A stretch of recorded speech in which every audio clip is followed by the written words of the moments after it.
ಹರೇ ಶ್ರೀನಿವಾಸ. ಹೇಗಿದ್ದರೆ ಎಲ್ರಿಗೂ ವಿಜಯದಶಮಿಯ ಹಾರ್ದಿಕ ಶುಭಾಶಯಗಳು. ಇವತ್ತು ನೋಡಿ ತೆನೆ ತಂದು ಪೂಜೆ ಮಾಡಿ ಕೃಷ್ಣ ಮಠದ ಒಳಗೆ ತಂದು ಮಾಡುವ ಹಬ್ಬ ಇವತ್ತು. ಪ್ರತಿ ವರ್ಷ ವಿಜಯದಶಮಿ ಯಾವತ್ತು ಇದನ್ನು ಆಚರಿಸ್ತಾರೆ. ತೆನೆಯನ್ನು ಒಳಗೆ ತರೋದು ನೋಡ್ಬೋದು.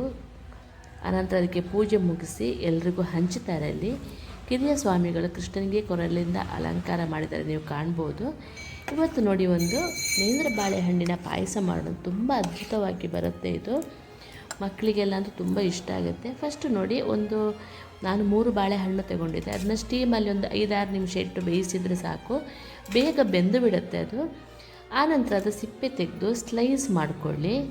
ಸ್ಲೈಸ್ ಮಾಡಿಕೊಂಡು ಸ್ಮ್ಯಾಶ್ ಮಾಡಿಕೊಳ್ಳಿ, ಅಥವಾ ಒಂದು ರೌಂಡ್ ಮಿಕ್ಸಿಗೆ ಹಾಕಿ ತಿರುಗಿಸಿದ್ರೂ ನಡೆಯುತ್ತೆ. ನಾನು ಕೊನೆಗೆ ಹಾಕಿದೆ ಮಿಕ್ಸಿಗೆ, ಯಾಕೋ ನನಗೆ ಅದು ಸ್ಮೂತ್ ಆಗಬೇಕು ಅಂತ ಅನ್ನಿಸ್ತು, ಆಗಿಲ್ಲ ಅಂತ ಅನ್ನಿಸ್ತು. ಅದಕ್ಕೆ ನೋಡಿ ನಾನು ಆಮೇಲೆ ಮಿಕ್ಸಿಗೂ ಹಾಕ್ಕೊಂಡೆ. ನೋಡಿ ಸ್ಮ್ಯಾಶ್ ಮಾಡಿಕೊಂಡು ಅದಕ್ಕೆ ತೆಂಗಿನಕಾಯಿ ಹಾಲು, ಬೆಲ್ಲ ಹಾಕಿ ಒಂದು ಚಿಟಿಕೆ ಉಪ್ಪು ಹಾಕಿ ಅದನ್ನ ಮಿಕ್ಸಿಗೆ ಹಾಕಬೇಕು. ಈ ನವರಾತ್ರಿ ಏನೆಲ್ಲ ಮಾಡಿದೆ ಎಲ್ಲ ರೆಸಿಪಿನ ಹಾಕಿದೆ. ಇವತ್ತಿನ ರೆಸಿಪಿ ನಾನು ಗುಡಾನ ಮಾಡಿದ್ದೆ, ನಾನು ಮಾಡೋಕ್ಕಾಗಿಲ್ಲ ನೋಡಿ. ಆನಂತರ ಅದಕ್ಕೆ ನೋಡಿ ಚಿಟಿಕೆ ಉಪ್ಪು, ತೆಂಗಿನಕಾಯಿ ಹಾಲು ಎಲ್ಲ ಹಾಕಬೇಕಾಗತ್ತೆ. ಒಂದು 5 ನಿಮಿಷ ಬೆಲ್ಲ ಒಂದು ಅಂದಾಜಿಗೆ ಒಂದು ಅರ್ಧ ಕಪ್ಪಷ್ಟು ಹಾಕಿದ್ದೆ ನಾನು, ಅಷ್ಟು ಸಾಕಾಗತ್ತೆ. ಎಲ್ಲ ಹಾಕ್ಕೊಂಡು ಮಿಕ್ಸ್ ಮಾಡಿಕೊಂಡು ತೆಂಗಿನಕಾಯಿ ಹಾಲು ತೆಗೆದು ತೆಂಗಿನಕಾಯಿ ಹಾಲು ಅದಕ್ಕೆ ಮಿಕ್ಸ್ ಮಾಡಿಕೊಂಡು ನೀವು ಕಾಣ್ಬೋದು.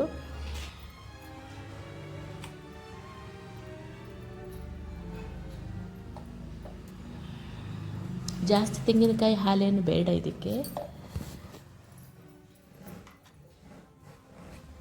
ತುಂಬ ಸಿಹಿ ಆಗೋದು ಬೇಡ, ತುಂಬ ಕಡಿಮೆ ಸಿಹಿನೂ ಬೇಡ, ಆವಾಗ ತುಂಬ ಚೆನ್ನಾಗಾಗುತ್ತೆ.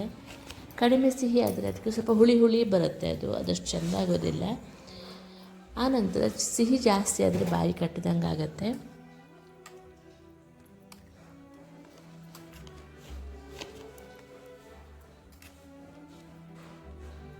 ಈ ಟೈಮಿಗೆ ಇಡೀ ಇದೆ ಅಂತ ಅನ್ನಿಸ್ತು. ಅದಕ್ಕೆ ನಾನು ಮಿಕ್ಸಿಗೆ ಹಾಕಿ ಒಂದು ರೌಂಡ್ ತಿರುಗಿಸಿದ್ರೆ ತುಂಬ ಚೆಂದ ಆಗುತ್ತೆ ಅಂದ್ಬಿಟ್ಟು ಮಿಕ್ಸಿಗೆ ಹಾಕ್ಕೊಂಡೆ.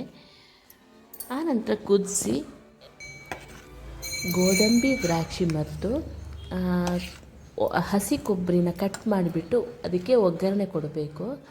ನೋಡಿ ನೆಕ್ಸ್ಟ್ ನೋಡಿ ನನ್ನ ರೆಸಿಪಿ ಅಪ್ಪ ಅಂದರೆ ಗುಳಿಯಪ್ಪ ಅಂತೀವಿ ನಾವು, ಅಥವಾ ಪಡ್ಡು ಅಂತಲೇ ಹೇಳ್ಬೋದು. ಮುಳ್ಳು ಸೌತೆದು ಪಡ್ಡು ಮಾಡೋದು ತುಂಬ ಚೆನ್ನಾಗಿ ಬರುತ್ತೆ. ಇದು ಅಮ್ಮನ ಮನೆಯಿಂದ ಮುಳ್ಳು ಸೌತೆ ನನ್ನ ತಮ್ಮನ ಹೆಂಡತಿ ಕೊಟ್ಟು ಕಳಿಸಿದ್ಲು.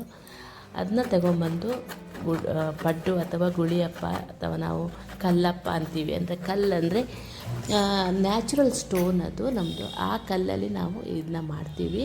ಅದಕ್ಕೆ ಕಲ್ಲಪ್ಪ ಅಂತ ನಾವು ಚಿಕ್ಕದಿಂದ ಅದನ್ನೇ ಹೇಳ್ತಾ ಬರ್ತಾಯಿದ್ದೀವಿ. ಈಗ ಏನು ಗೊತ್ತಾ, ಫಸ್ಟ್ ನನ್ನ ಹತ್ರ ಅಕ್ಕಿ ತರಿ ಇತ್ತು ನೋಡಿ, ಅಕ್ಕಿ ತರಿನ 1-1.5 ಕಪ್ಪಷ್ಟು ಹಾಕ್ಕೊಂಡೆ. ಎಷ್ಟು ನಾವು ಅಕ್ಕಿ ತರಿ ಹಾಕ್ಕೊಂಡು ಅದರ 2 ಪಾಲು ಅಂದರೆ 3 ವಾಟಿಯಷ್ಟು ಇದನ್ನ ಹಾಕ್ಕೋಬೋದು ಮುಳ್ಳು ಸೌತೆನ. ಇದನ್ನ ಒಂದು ರೌಂಡು ಮಿಕ್ಸಿಗೆ ಹಾಕಿ ಒಂಚೂರು ತಿರುಗಿಸ್ದೆ ಸ್ವಲ್ಪ ಸಣ್ಣ ಆಗಲಿ ಅಂತ. ಆನಂತರ ಅದಕ್ಕೆ ತೆಂಗಿನಕಾಯಿ, ಸೌತೆಕಾಯಿ 1 ರೌಂಡು ನೀರು ಹಾಕೋದನ್ನು ತಿರುಗಿಸಿ, ಆ ಸೌತೆಕಾಯಿನ ನೀರು ಬಿಟ್ಕೊಳ್ಳುತ್ತೆ. ಆನಂತರ ಅದಕ್ಕೆ ಬೆಲ್ಲ, ಚಿಟಿಕೆ ಉಪ್ಪು, ಬೆಲ್ಲನೂ ಅಷ್ಟೇ ಜಾಸ್ತಿ ಬೇಡ, 1 ವಾಟಿಯಷ್ಟು ಬೆಲ್ಲ ಸಾಕಾಗುತ್ತೆ. ಎಷ್ಟು ಅಕ್ಕಿ ಹಾಕಿದರೂ ಅಷ್ಟು ಬೆಲ್ಲ ಹಾಕಿದರೆ ಸಾಕಾಗುತ್ತೆ. ಎಲ್ಲನ 2 ಸಲನೂ ಹಾಗೆಯೇ ಮಾಡಿ ಮಿಕ್ಸಿಗೆ ಹಾಕಿ ಗ್ರೈಂಡ್ ಮಾಡಿ ಅದಕ್ಕೆ ಹಾಕಿಬಿಡಿ. 2 ಬ್ಯಾಚನ್ನು ನೀಟಾಗಿ ಮಿಕ್ಸ್ ಮಾಡ್ಕೊಳ್ಳಿ. ಒಂದು ಕಡೆಯಿಂದ ಗುಳಿಯಪ್ಪದ ಕಲ್ಲನ್ನು ಅಥವಾ ಪಡ್ಡು ಕಲ್ಲನ್ನು, ಇದು ಕಲ್ಲು ಆ್ಯಕ್ಚುಲಿ ನ್ಯಾಚುರಲ್ ಸ್ಟೋನ್ ಇದು, ಅದನ್ನ ಬಿಸಿಗಿಟ್ಬಿಡಿ. ತುಪ್ಪ ಮತ್ತು ಎಣ್ಣೆ ಮಿಕ್ಸ್ ಮಾಡಿ ಹಾಕಿ ಆನಂತರ ಒಂದೊಂದೇ ಸೌಟು ಹಿಟ್ಟನ್ನು ಅದಕ್ಕೆ ಒಯ್ತಾ ಬನ್ನಿ. ಫಸ್ಟು 1-2 ಟ್ರಿಪ್ಪು ಮಾಡಬೇಕಿದ್ರೆ ಸ್ವಲ್ಪ ಅದು ಪುಡಿ ಆಗುತ್ತೆ. ನಾನು ಮತ್ತು ಅಕ್ಕಿ ನೆನೆಸದೇ ಮಾಡಿರೋದು. ನಾನು ಮುಂಚಿನ ಅವತ್ತು ಕಟೀಲಿಗೆ ಹೋಗಿ ಮಾರನೇ ದಿವಸ ಬಂದು ಇದು ಮಾಡಿರುವಂಥದ್ದು. ಸ್ವಲ್ಪ ಗಡಿಬಿಡಿ ಆಯಿತು ನನಗೆ ನೋಡಿ. ಆನಂತರ ಅದು ಬೆಂದಿರಲಿಲ್ಲ, ಅದನ್ನ ಅಡಿ ಮೇಲೆ ಹಾಕಿ 2 ಸೈಡ್ ಬೇಯಿಸ್ಕೊಳ್ಳಿ. ಇದೇ ಥರ ಎಲ್ಲನೂ ಮಾಡಿ. ಮತ್ತೊಂದು ಏನು ಗೊತ್ತಾ, ಇದಕ್ಕೆ ಎಣ್ಣೆ ಮತ್ತು ತುಪ್ಪ ಮಿಕ್ಸ್ ಮಾಡಿ ಹಾಕೋದು ಅಂತ ಹೇಳಿದ್ನಲ್ಲ, ಅದಕ್ಕೆ ಒಂದು ಅರ್ಧನೂ ಬೇಡ, 1/4 ಚಮಚೆಯಷ್ಟು ಅದಕ್ಕೆ ನೀರು ಹಾಕಿ ಅದನ್ನ ಮಿಕ್ಸ್ ಮಾಡ್ಕೊಳ್ಳಿ ಎಣ್ಣೆ ಜೊತೆ. ಆವಾಗ ಏನು ಗೊತ್ತಾ, ನಾವು ಸ್ಪ್ರೆಡ್ ಮಾಡಬೇಕು ಅಂತೇಳಿಲ್ಲ, ಗುಳಿಯಪ್ಪದ ಕಲ್ಲಿಗೆ ಎಣ್ಣೆ ಹಾಕಿ ಸ್ಪ್ರೆಡ್ ಮಾಡಿದೆ ಅದರ ಪಾಡಿಗೆ ಅದು ಸ್ಪ್ರೆಡ್ ಆಗುತ್ತೆ, ಚಿಟಿ ಚಿಟಿ ಅಂತ ಸಿದ್ದು ನೀವು ನೋಡ್ಬೋದು ಈಗ ಇಲ್ಲಿ.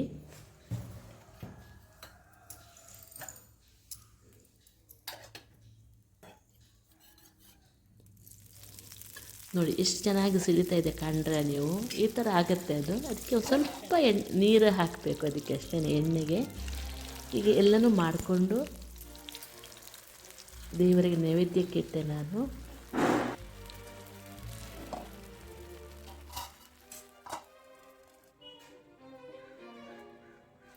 ನೋಡಿ ಎಷ್ಟು ನೀಟಾಗಿ ಬಂದಿದೆ ನೋಡ್ಬೋದು. ಫಸ್ಟಿದೊಂದು 2 ಸಲ ಹಂಗಾಗುತ್ತೆ. ನಾನು ಫಸ್ಟಿದೆ ನಿಮಗೆ ತೋರಿಸ್ತಿರೋದು. ದ್ರಾಕ್ಷಿ ಗೋಡಂಬಿ, ಆನಂತರ ಕೊಬ್ಬರಿ, ಹಸಿ ಕೊಬ್ಬರಿನ ತುಪ್ಪದಲ್ಲಿ ಹುರಿದು ಹಾಕಿರುವಂಥದ್ದು ನೋಡ್ಬೋದು ನೀವು ಪಾಯಸಕ್ಕೆ. ನಾನು ನಿನ್ನೆ ಮಾಡಿದ ಪತ್ರೊಡೆ ನೋಡೋಣ. ಕೆಸುವಿನ ಎಲೆ ತಂದು ಅದನ್ನು ನೀಟಾಗಿ ನಾರು ತೆಗಿಬೇಕು ನಾವು, ಬೀನ್ಸ್ ಇದೆಲ್ಲ ನಾರು ತೆಗ್ದಂಗೆ ತೆಗೆದು ಆನಂತರ ಅದನ್ನ ಕಟ್ ಮಾಡಿಟ್ಕೊಳ್ಳಿ ನೀಟಾಗಿ. ನೋಡಿ ಕರೆಕ್ಟಾಗಿ ತೋರಿಸ್ತಾ ಇದೆ ನೋಡಿ, ಈ ಥರ ಬರುತ್ತೆ ಅದು. ಸ್ವಲ್ಪ ಚಾಕುಲಿ ಸ್ಲಿಟ್ ಮಾಡಿದರೆ ನೀಟಾಗಿ ನಾರು ತೆಗಿಯೋಕ್ಕೆ ಬರುತ್ತೆ.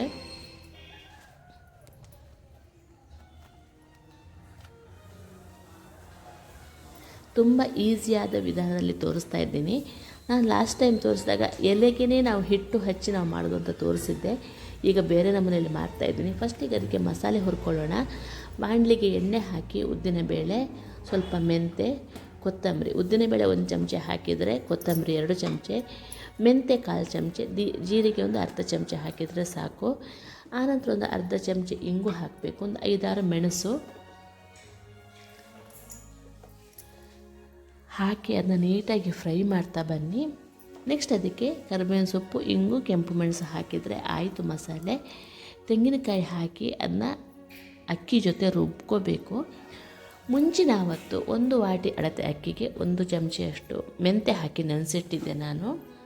ಅದ್ರ ಜೊತೆ ಇದನ್ನೆಲ್ಲ ಈಗ ಮಸಾಲೆಯನ್ನು ರುಬ್ಕೊಂಡು ಮಿಕ್ಸ್ ಮಾಡ್ಕೋಬೇಕು.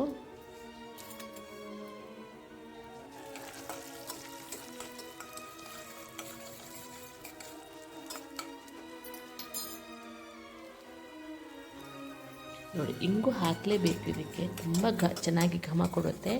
ಕರಿಬೇವಿನ ಸೊಪ್ಪು, ಇಂಗು ಎಲ್ಲ ಬೇಕೇ ಬೇಕು ಇದಕ್ಕೆ.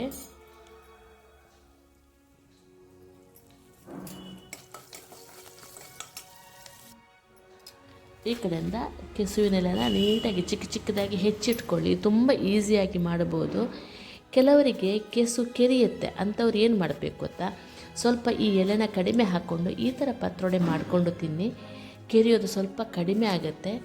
ಆಮೇಲೆ ಸ್ವಲ್ಪ ಬೆಳೆದ ಎಲೆನ ತಗೋಬೇಡಿ, ತುಂಬ ಎಳೆದಾದ ಎಲೆನ ಸೆಲೆಕ್ಟ್ ಮಾಡ್ಕೊಳ್ಳಿಕ್ಕೆ ಅವಕಾಶ ಇದ್ದವರು ಅಂಗಡಿಯಲ್ಲಿ ಸಿಕ್ಕಿದಾಗ ಅವ್ರು ಸಿಕ್ಕಿದ್ದನ್ನು ತಂದಿರ್ತಾರೆ ತಾನೆ, ಅದನ್ನು ನಾವು ಹೇಳಲಿಕ್ಕೆ ಸಾಧ್ಯ ಇಲ್ಲ. ನಂತರ ಕ್ಲೀನಾಗಿ ನೀಟಾಗಿ ತೊಳ್ಕೊಂಡು ಅದನ್ನ ನಾರು ತೆಗೆದು ಹಿಂಗೆ ಹೆಚ್ಚಿಟ್ಕೊಳ್ಳಿ.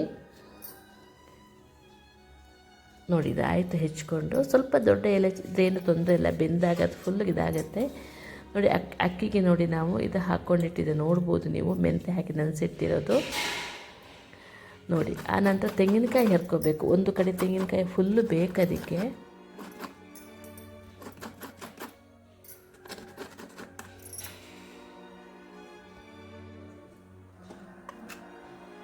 ನೋಡಿ ಆನಂತರ ಅದಕ್ಕೆ ಸ್ವಲ್ಪ ಉಪ್ಪು ಬೆಲ್ಲ ಅಲ್ಲೇ ಹಾಕ್ಕೊಂಡು, ರುಬ್ಬೇಕಿದ್ರೆ ಉಪ್ಪು ಹಾಕ್ಕೊಂಡ್ರೆ ಸಾಕು. ಬೆಲ್ಲ ಕೊನೆಗೆ ಹಾಕ್ಕೊಳ್ಳಿ. ನೋಡಿ ಅರಶಿನ, ಉಪ್ಪು, ಹುಳಿ, ಬೆಲ್ಲ ಇದನ್ನ ಸೇರಿಸ್ಕೋಬೇಕು. ಪತ್ರೊಡೆ ಅಂದರೆ 10 ದಿವಸದ ಸಾಮಾನು ಅಂತಲೇ ಅರ್ಥ. ಅಷ್ಟು ಸಾಮಾನು ಬೇಕಾಗುತ್ತೆ ನೋಡಿ. ಎಲ್ಲನೂ ಕೊನೆಗೆ ಮಿಕ್ಸಿಗೆ ಹಾಕ್ಕೊಂಡು ರುಬ್ಕೊಳ್ಳಿ. ನೈಸಾಗಿ ಪೇಸ್ಟ್ ಆಗಲಿ ಅದು.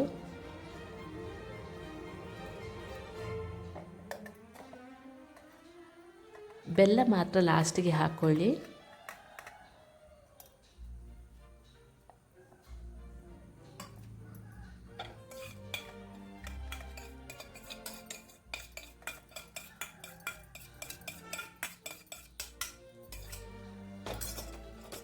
ಎಲ್ಲನೂ ಮಿಕ್ಸಿಗೆ ಹಾಕ್ಕೊಂಡು ರುಬ್ಕೊಂಡು ಆನಂತರ ಈ ಕೊನೆಗೆ ಅಕ್ಕಿ ಹಾಕ್ಕೊಂಡು ನೋಡಿದರೆ ನೀವು ಮಸಾಲೆ ಫಸ್ಟು ರುಬ್ಕೋಬೇಕು, ಆನಂತರ ಅಕ್ಕಿ ಹಾಕ್ಕೋಬೇಕು.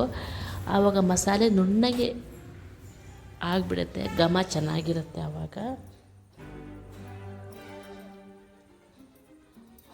ಎರಡನೇದನ್ನು ಹೀಗೇ ಹಾಕಿ ಮಿಕ್ಸಿಗೆ ಹಾಕ್ಕೊಂಡು ಮಿಕ್ಸ್ ಮಾಡಿಕೊಂಡು ನೀವು ಕಾಣ್ಬೋದಲ್ಲಿ.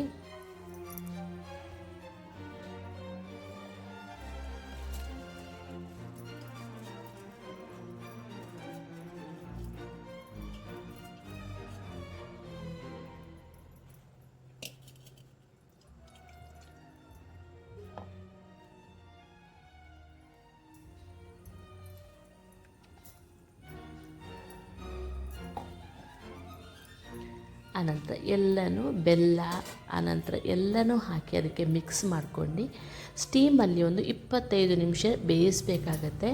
ಸ್ವಲ್ಪ ನಾನು ತೋರಿಸ್ಕೊಡ್ತೇನೆ, ಅದೇ ಥರ ನೀರು ಹಾಕ್ಕೊಳ್ಳಿ.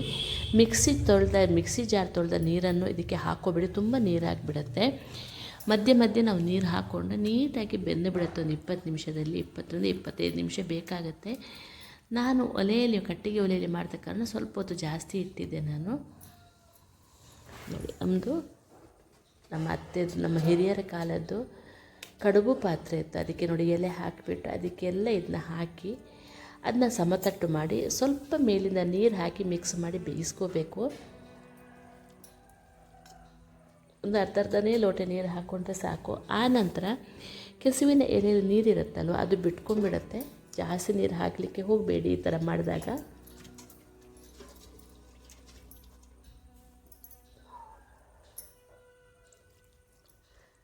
ಒಂದು ಸ್ವಲ್ಪ ನೋಡಿ ಎಷ್ಟು ಸ್ವಲ್ಪ ನೀರು ಹಾಕಿದೆ. ಮಿಕ್ಸಿ ತೊಳೆದ ನೀರು ಇತ್ತು, ಅದನ್ನೇ ಹಾಕ್ಕೊಂಡೆ ನೀವು ಕಾಣ್ಬೋದು. ಅಂತ ಮುಚ್ಚಿ ಬೇಯಿಸ್ಕೊಳ್ಳಿ. ಕೊನೆಗೆ ಅದಕ್ಕೊಂದು ಒಗ್ಗರಣೆ ಮಾಡೋಣ. ಒಗ್ಗರಣೆ ಬೇಡ ಅಂತಂದವರು ಹೀಗೇ ತಿನ್ಬೋದು. ನಮ್ಮನೇಲಿ ಸ್ವಲ್ಪ ಒಗ್ಗರಣೆ ಇಷ್ಟಪಡ್ತಾರೆ, ಸಿಹಿ ಸಿಹಿ ಇರುತ್ತೆ ಅದು. ನೋಡಿ ಹೆಂಗೆ ಆ ಮುಚ್ಚಳ ಇದೆಯಲ್ಲ ಎಷ್ಟು ಟ್ರಿಕ್ಕಿಯಾಗಿ ಕೂತ್ಕೊಳ್ಳುತ್ತೆ ಗೊತ್ತಾ. ನಮ್ಮ ಹಿರಿಯರ ಕಾಲದ್ದು ಎಷ್ಟು ಚೆನ್ನಾಗಿದೆ ನೋಡಿ. ಇದೀಗ ಆಯಿತು. ಮಧ್ಯೆ ನೋಡಿ ಅದಕ್ಕೆ ಸ್ವಲ್ಪ ಸಟ್ಟುಕದಲ್ಲಿ ಸ್ವಲ್ಪ ಅದನ್ನ ಮಿಕ್ಸ್ ಮಾಡಿ ಇನ್ನೂ ಸ್ವಲ್ಪ ನೀರು ಹಾಕಿ ಮತ್ತೊಂದು 10 ನಿಮಿಷ ಬೇಯಿಸ್ಕೊಳ್ಳಿ. ನಡುವಲ್ಲಿ ಈ ಪ್ರೋಗ್ರಾಮು ನಮ್ಮದು.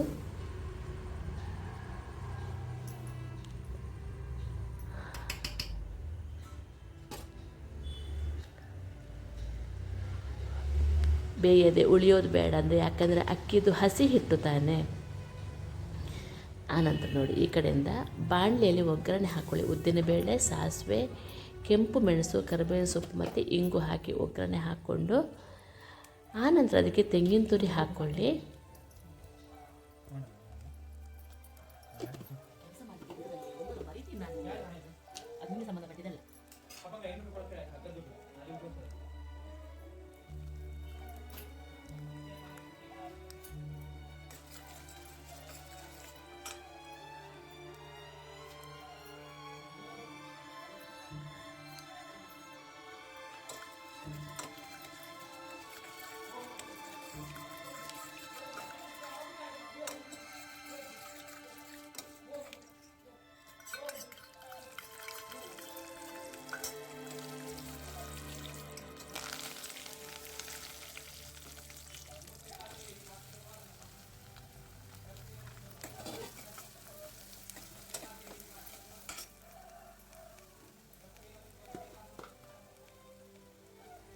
ತೆಂಗಿನ ತುರಿ ಹಾಕ್ಕೊಂಡು ಸ್ವಲ್ಪ ಫ್ರೈ ಮಾಡಿದ ನಂತರ ಅದಕ್ಕೆ ಬೆಲ್ಲ ಹಾಕ್ಕೊಂಡು ನಂತರ ನಾವು ಬೇಯಿಸಿಟ್ಟಿರ್ತೀವಲ್ಲ ಪತ್ರೊಡೆ ಅದಕ್ಕೆ ಹಾಕಿ ಮಿಕ್ಸ್ ಮಾಡಿದರೆ ಸರಿ. ಈ ಬೆಲ್ಲ ಎಲ್ಲ ನಿಮಗೆ ಬೇಕಾದಂಗೆ ಹಾಕ್ಕೊಳ್ಳಿ. ಬೆಲ್ಲ ಕಡಿಮೆ ಹಾಕಿದರೂ ಚೆನ್ನಾಗಾಗುತ್ತೆ. ನಮ್ಮ ಮನೇಲಿ ತಿನ್ನಲ್ಲ ಅಂತ ನಾನು ಸ್ವಲ್ಪ ಜಾಸ್ತಿ ಹಾಕ್ತೀನಿ. ಆನಂತರ ಬಿಸಿ ಬಿಸಿ ಇದಕ್ಕೆ ಎಲ್ಲನೂ ಮಿಕ್ಸ್ ಮಾಡಿ ದೇವರಿಗಿಟ್ಟರೆ ಆಗೋಯಿತು ನೈವೇದ್ಯ. ಪತ್ರೊಡೆ ನೈವೇದ್ಯ ಉಂಟು ನೋಡಿ, ದೇವರಿಗೆ ತುಂಬ ಇಷ್ಟ. ನಮ್ಮ ದೊಡ್ಡಪ್ಪನ ಮನೆಯಲ್ಲಿ ನವರಾತ್ರಿ ಆಗ್ತಿತ್ತು, ನಾವು ಚಿಕ್ಕದಿರ್ತಾ ಇದನ್ನೆಲ್ಲ ಒಂದೊಂದು ದಿವಸ ಮಾಡ್ತಾಯಿದ್ರು. ಎರೆಯಪ್ಪ, ಆನಂತರ ಮುಳ್ಸೌತೆ ಗಟ್ಟಿ ಅಥವಾ ಇಡ್ಲಿ ಅಂತೂ ಹೇಳ್ಬೋದು, ಇಂಥದ್ದೆಲ್ಲ ಮಾಡ್ತಾಯಿದ್ರು. ಒಂದು ದಿವಸ ಮನೋರ, ನನಗೆ ಈ ಸಲ ಮನೋರ ಮಾಡಲಿಕ್ಕಾಗಿಲ್ಲ. ಇನ್ನೊಂದು ಸಲ ನಾನು ಮಾಡಿ ತೋರಿಸ್ತೇನೆ ನಿಮಗೆ. ಮನೋರ ತುಂಬ ಸುಲಭವಾಗಿ ಮಾಡುವಂಥದ್ದು. ಕಡಲೆ ಹಿಟ್ಟಿಂದಲೂ ಮಾಡ್ಬೋದು, ಅಕ್ಕಿ ಹಿಟ್ಟಿಂದಲೂ ಮಾಡ್ಬೋದು. ನೋಡಿ ಇದು ಆಗೋಯಿತು.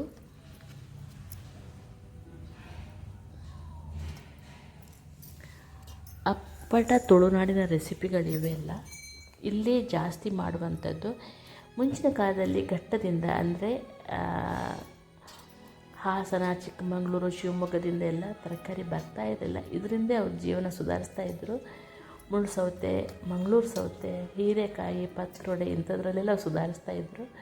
ಹೇಗಾಯಿತು ಹೇಳಿ ಫ್ರೆಂಡ್ಸ್. ಈ ವಿಡಿಯೋ ಇಷ್ಟ ಆದರೆ ಲೈಕ್, ಶೇರ್, ಕಮೆಂಟ್ಸ್ ಮಾಡೋದನ್ನು ಮರಿಬೇಡಿ. ತುಂಬ ಕಷ್ಟಪಟ್ಟು ಒದ್ದಾಡ್ಕೊಂಡು ನಾವು ವಿಡಿಯೋ ಮಾಡಿರ್ತೀವಿ.